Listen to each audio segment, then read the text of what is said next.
Ukraine যুদ্ধ নিয়ে আবারও কড়া অবস্থান জানালো রাশিয়া। ক্রেমলিন স্পষ্ট বলছে, সামরিক অভিযান থামানোর কোনো পথ নেই তাদের হাতে। আর এই সময়ই সাবেক মার্কিন প্রেসিডেন্ট ডোনাল্ড ট্রাম্পের বিস্ফোরক মন্তব্য, রাশিয়া নাকি একটি কাগুজে বাঘ, যার অর্থনীতি ভেঙে পড়ছে। বিশ্ব রাজনীতিতে বাড়ছে উত্তেজনা। তাহলে সামনে কি ঘটতে চলেছে? চলুন জেনে নেই বিস্তারিত। ইউক্রেনের বিরুদ্ধে সামরিক অভিযান চালিয়ে যাওয়া ছাড়া তাদের আর কোনো বিকল্প নেই। এছাড়া মস্কো মার্কিন প্রেসিডেন্ট ডোনাল্ড ট্রাম্পের রাশিয়াকে কাগজে বাঘ বলে অভিহিত করার দাবি প্রত্যাখ্যান করেছে।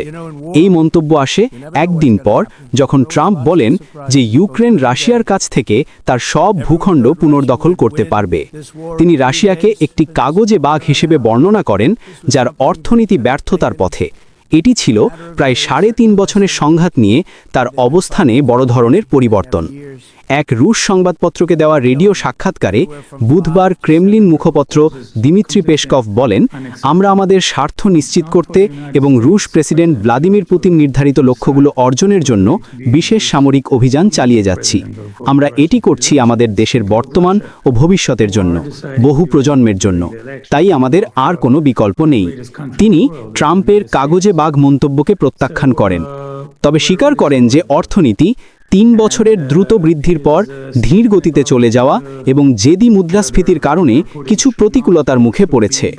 পেসকভ বলেন, রাশিয়া তার সামষ্টিক অর্থনৈতিক স্থিতিশীলতা বজায় রেখেছে। হ্যাঁ, রাশিয়া অর্থনীতির বিভিন্ন খাতে চাপ ও সমস্যার সম্মুখীন হচ্ছে। ক্রেমলিন একই সঙ্গে মস্কো ও ওয়াশিংটনের সম্পর্ক উন্নত করার বৃহত্তর প্রচেষ্টার ব্যাপারেও হতাশাজনক মূল্যায়ন করেছে। পেসকভ বলেন, জানুয়ারিতে ট্রাম্প হোয়াইট হাউসে ফেরার পর যে পুনর্মিলনের সুযোগ তৈরি হয়েছিল তা প্রায় শূন্য ফল দিয়েছে। তিনি দুই দেশের সম্পর্ক পুনর্গঠনের প্রচেষ্টা সম্পর্কে বলেন, এই প্রক্রিয়া ধীর গতির, খুবই ধীর গতির। মস্কো চেষ্টা করেছে যুক্তরাষ্ট্রের সঙ্গে আলোচনাকে শুধু ইউক্রেন সংঘাতের বাইরে নিয়ে যেতে এবং দুই পারমাণবিক শক্তির মধ্যে সম্ভাব্য অর্থনৈতিক ও কূটনৈতিক সহযোগিতায় এগিয়ে নিতে।